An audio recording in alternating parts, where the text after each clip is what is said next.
అందరికీ నమస్తే. ఆంధ్రప్రభకి స్వాగతం. కోవిడ్ తర్వాత చాలా మంది హెల్త్ పైన కాన్సంట్రేట్ చూపిస్తున్నారు. యోగా కానివ్వండి, అలాగే ఫుడ్ డైట్లో కూడా చాలా చేంజెస్ చేస్తూ వస్తున్నారు. సో అసలు ఇప్పుడుకి చాలా మందికి కొన్ని డౌట్స్ అనేవి ఉన్నాయి యోగా పైన.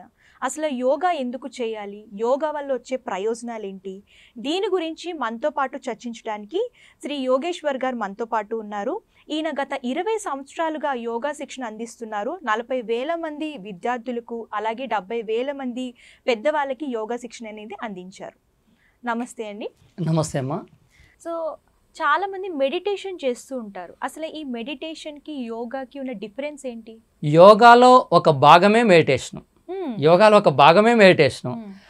అన్నం కూర రెండు సమపాలలో అది కలిస్తేనే రుచిస్తుంది, లోపలికి వెళ్తుంది. ఆ రైస్ ద్వారా వచ్చేటువంటి ఫుడ్ మెటీరియల్ వేరుంటుంది, కర్రీస్ ద్వారా వచ్చే ఫుడ్ మెటీరియల్ వేరుంటుంది. రెండు కలిపితేనే సమన్వయం అవుతుంది. కేవలం ఒక అన్నం మాత్రమే తింటాను, ఒక కర్రీ మాత్రమే తింటానంటే కుదిరేది కాదు. అదేవిధంగా యోగాలో ఒక భాగమే ఇప్పుడు మనం చేసేటువంటి ధ్యానం. ఈ కంటి కనిపించే ఈ శరీరానికి, ఫిజికల్ బాడీకి వ్యాయామాలు, ఆసనాలు, ప్రాణాయామాలు, సూర్య నమస్కారాలు, ముద్రలు, ఇవన్నీ కూడా కంటికి కనిపించే ఈ శరీరానికి. దీన్ని నడిపించే మైక్రో బాడీ ఉంది కదా, సూక్ష్మ శరీరం ఉంది కదా, ఈ సూక్ష్మ శరీరానికి ఏదైనా ఉంది అంటే అది ధ్యానం. ఒకప్పుడు ఈ మానసిక ఒత్తిడిల తీవ్రత చాలా తక్కువ ఉండడం వల్ల శారీరక శ్రమ జరగడం వలన మానసిక ఒత్తిడి తక్కువగా ఉండేది. ఎప్పుడైతే శారీరక శ్రమ తగ్గిపోయిందో మానసిక ఒత్తిడిలు ఎక్కువైపోతున్నాయి. ఇటువంటి తరుణంలో ఇందాక మీరు అడిగినారు కదా సార్, చిన్న పిల్లలకు హార్ట్ అటాక్ వస్తుంది, పెళ్లి కాకముందే హార్ట్ ప్రాబ్లమ్స్ వస్తున్నాయి, చాలామందికి ఇవి అవుతున్నాయంటే మీరు అవి చూస్తున్నారు వాళ్ళ యొక్క, కానీ వారి యొక్క మానసిక ఒత్తిడిని చూడడం లేదు. అవును, ఇంతకు ముందు మా చిన్నప్పుడు అంటే ఓన్లీ ఒక స్లేట్ పెన్సిల్ పట్టుకెళ్తే అయిపోయేది. ఇప్పుడు ఎల్కేజీ ప్రీకేజీ నుంచి పెద్ద పెద్ద బస్తాలు మోసుకొని వెళ్తున్నారు. సో దాని ప్రభావం కూడా ఎక్కువ ఉంటుంది కదా పిల్లల పైన. మనిషికి, ఒక పిల్లవాడి దగ్గర నుంచి పెద్దవాళ్లకు, మనిషికి తన మనసు పైన పడినటువంటి అతి చిన్న అసౌకర్యం ఏదైతే ఉందో అదన్నీ కూడా అది యొక్క మానసిక మట్టంలో ఉండి శరీరం పైన డిసీజ్ రూపంలో బయటకు వస్తుంది. మన గత జీవితం తాలూకా మన జీవితంలో ఎన్ని ఒడిదుడుకులు ఉన్నాయి, కష్టాలు, నష్టాలు, బాధలు, అవమానాలు, అపజయాలు, ఈసడింపులు, ఎత్తుపడుపులు, గొడవలు, విమర్శలు, కొట్టుకున్నవి, తిట్టుకున్నవి, యాజమాన్యం చూయించినవి, కొన్ని చోట్ల మనం అనుకున్నది ఓవర్కమ్ చేయలేకపోవడము, అసంతృప్తి, ఇవేవైతే ఉన్నాయో మనసు పైన ఉన్నాయి అన్నీ కూడా భవిష్యత్తులో జబ్బుల రూపంలో బయటపడతాయి. అందుకని సీనియర్ సిటిజన్స్ తీసుకోండి, వాళ్ళకి ఏమవుతుంది, గతం ఎక్కువగా ఉంటుంది. దాంట్లో మొత్తం కూడా వాళ్ళ సంసార జీవితంలో కానీ ఉద్యోగ వ్యాపార జీవితంలో కానీ పడినటువంటి ఒత్తిళ్ళు అన్నీ ఉంటాయి. అందువల్ల వాళ్ళకు వయసు పెరుగుతున్న కొద్దీ రకరకాల అనారోగ్య సమస్యలు వెంబడిస్తాయి. ఆ తరుణంలో ఎటువంటి మెడిసిన్ వేసుకున్నా కానీ అది తాత్కాలిక ప్రయోజనమే కానీ సంపూర్ణంగా బయటపడలేకపోతున్నారు. ఎక్కువ శాతం మెడిసిన్ అన్ని దీర్ఘకాలికంగా వాడేటువంటి మెడిసినే ఉన్నది. ఇట్లా అయిపోయింది పరిస్థితి. కాబట్టి ఈ మానసిక ఒత్తిళ్ల నుంచి బయటపడాలి అంటే దానికి ఈ మెడిటేషన్ అనేది కంపల్సరీ, తప్పక ప్రతి ఒక్కరికి అవసరం. మానసిక ఒత్తిడి ఉన్నది అనుకున్నటువంటి ప్రతి ఒక్క వ్యక్తి తప్పక చేయాల్సిందే. యోగ సాధనలో ధ్యానం ఒక భాగమే. ధ్యానం వేరు, యోగా వేరు కాదు. ఒకప్పుడు యోగ సాధన ఒకటి చేస్తే సరిపోయేది, కానీ ఇప్పుడున్నటువంటి రోజుల్లో ప్రతి ఒక్కరికి మానసిక ఒత్తిడి ఉంది. ఇప్పుడు మీరు ఇందాక మనం బయట మాట్లాడుతున్నప్పుడు ఒక మాట అడిగారు, ఏమన్నారంటే సార్ ఎందుకు ఆడవాళ్ళకు హెల్త్ ప్రాబ్లమ్స్ ఎక్కువగా ఉన్నాయి అతి చిన్న వయసు నుంచి అని చెప్పేసి అన్నారు. ఒక చిన్న వివరణ చెప్తాను వినండి. ఆది మానవుడు క్రీస్తు పూర్వం కుటుంబ వ్యవస్థ లేనప్పుడు కాశ్మీర్ నుంచి కన్యాకుమారి వరకు నడుచుకుంటూ వెళ్ళిపోయేవాడు. పిచ్చోడు ఎక్కడ పోతాడో వాడికి తెలియదు, నాకైతే చెప్పలేదు. ఇక పొద్దున్నే లేచిందంటే ఆడ పోతాడు, ఉంటాడు. పోతూ 8, 8:30, 9 అయ్యే సమయానికి ఆకలి అనిపించగానే అప్పుడు ఆకలి అవుతుందని చెప్పేసి అన్వేషించేవాడు, ఆలోచించేవాడు, వెతకానే ఒక 10-20 నిమిషాలకు దొరికేది తినేవాడు.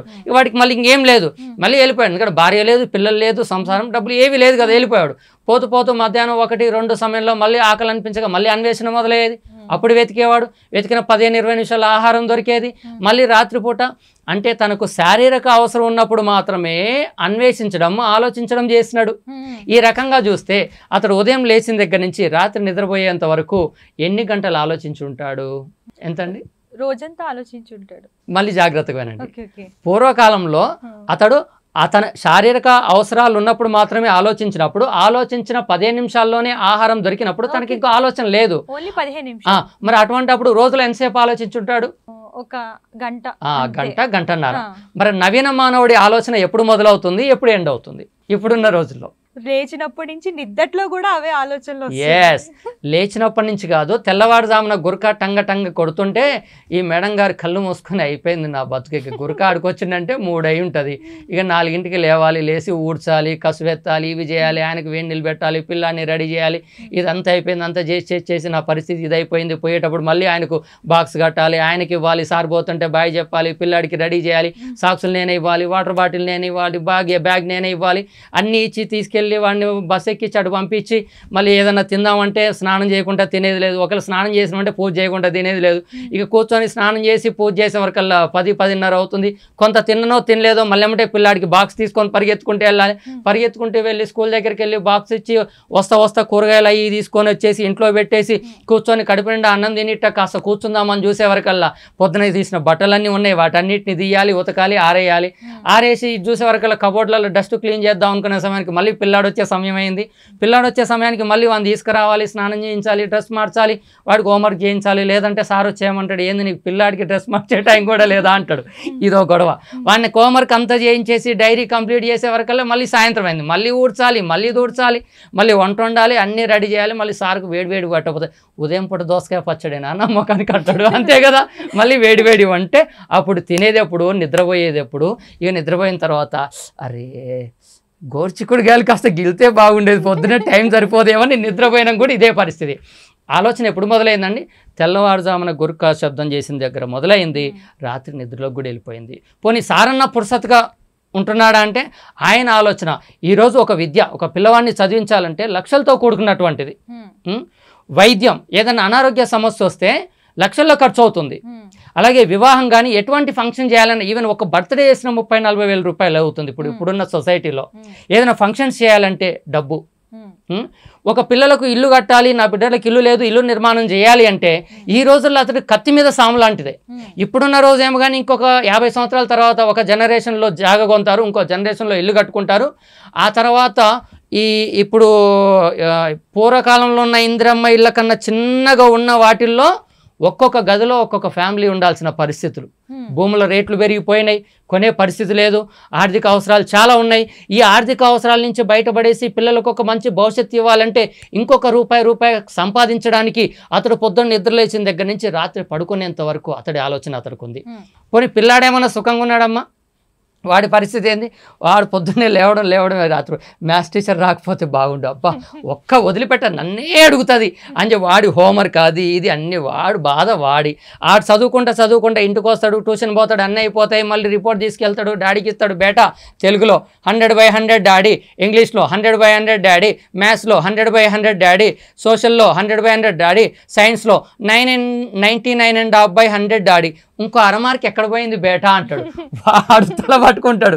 ఇక చూడండి, అరే నేను ఏ పర్సంటేజ్లో ఉన్నాను, ఇంత కాడికి వస్తే నన్ను పట్టుకోవట్లేదు, కానీ తగ్గిన ఒక్క మార్కు గురించే ఆలోచిస్తున్నాడని చెప్పేసి వాడి చదువు విషయంలో ఆ పిల్లాడు కూడా ఆ తట్టుకోలేనటువంటి మానసిక ఒత్తిడి. ఒకసారి తట్టుకోలేక ఇంటికి పోయి పల్లెటూరులో, తాతయ్య ఒక మాట అడుగుతా తాతయ్య, ఎవరికి చెప్పవు కదా అంటే చెప్పను. డాడీకి అస్సలు చెప్పను, ఎవరికి చెప్పొద్దు, ప్రామిస్ తాతయ్య డాడీకి అప్పుడు ఎన్ని మార్కులు వచ్చినాయి తాతయ్య అని అడుగుతాడు.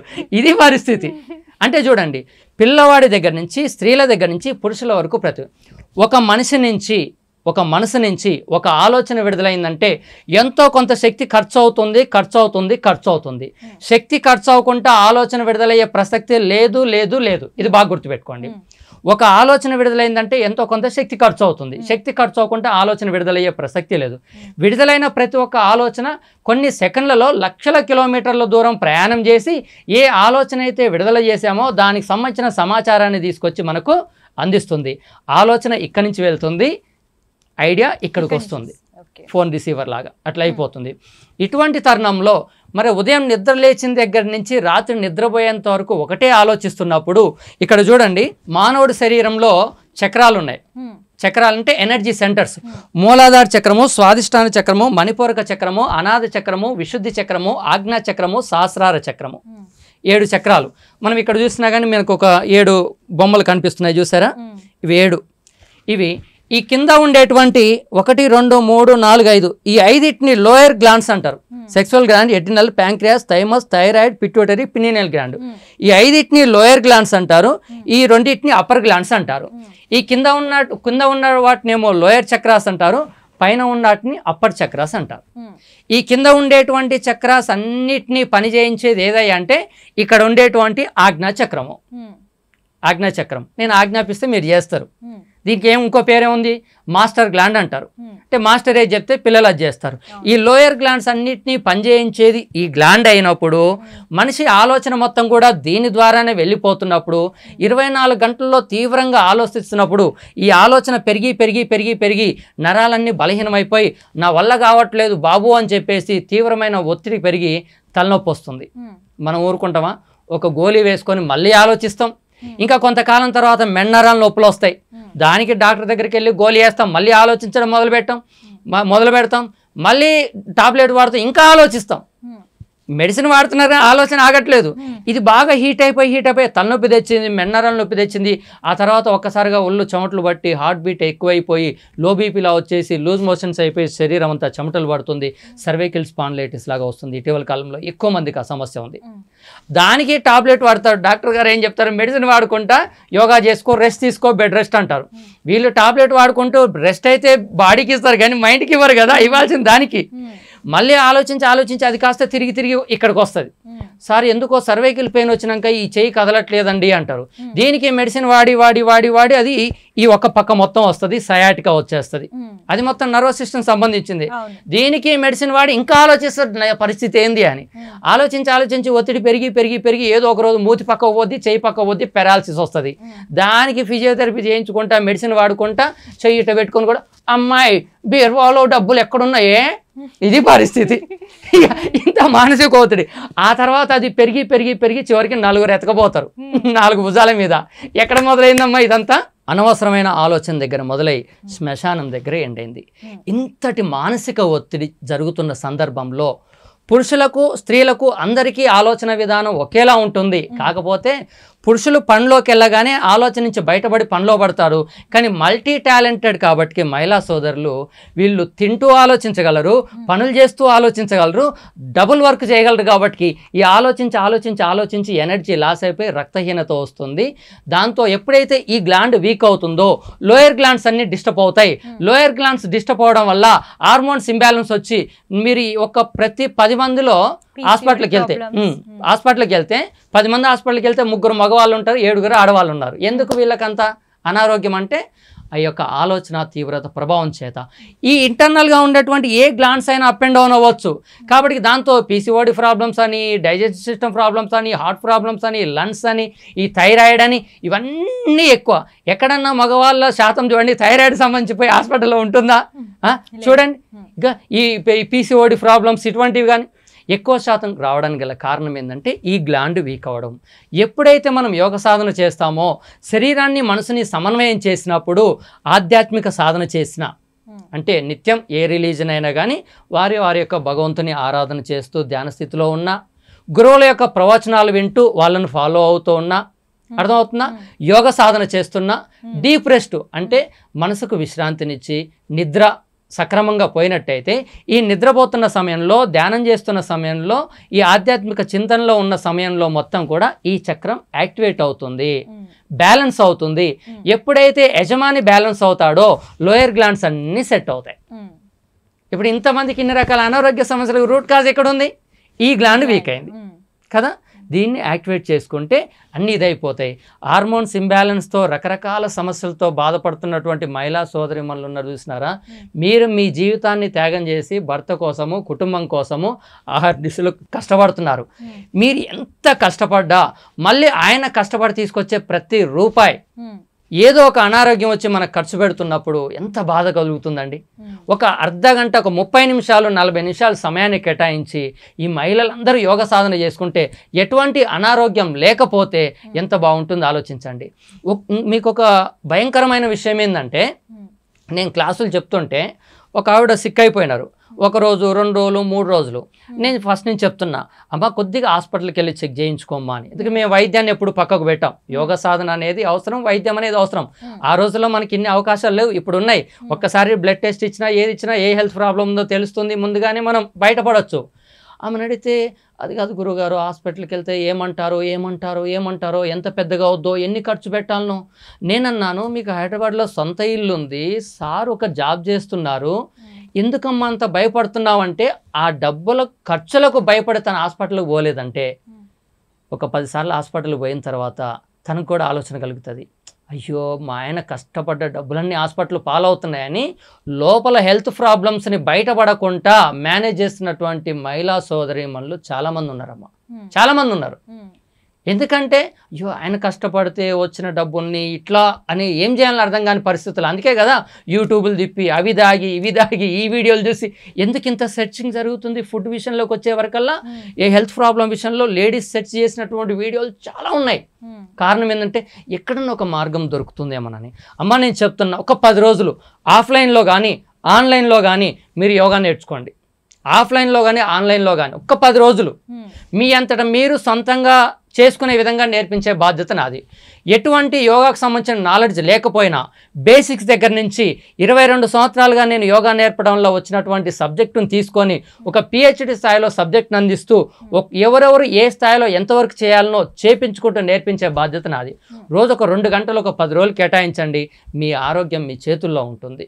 ఇంకా మనం అనవసరంగా బాధపడాల్సిన అవసరం లేదు, ఇన్ని రకాల హెల్త్ ప్రాబ్లమ్స్ గురించి పోవాల్సిన అవసరం కూడా లేదు.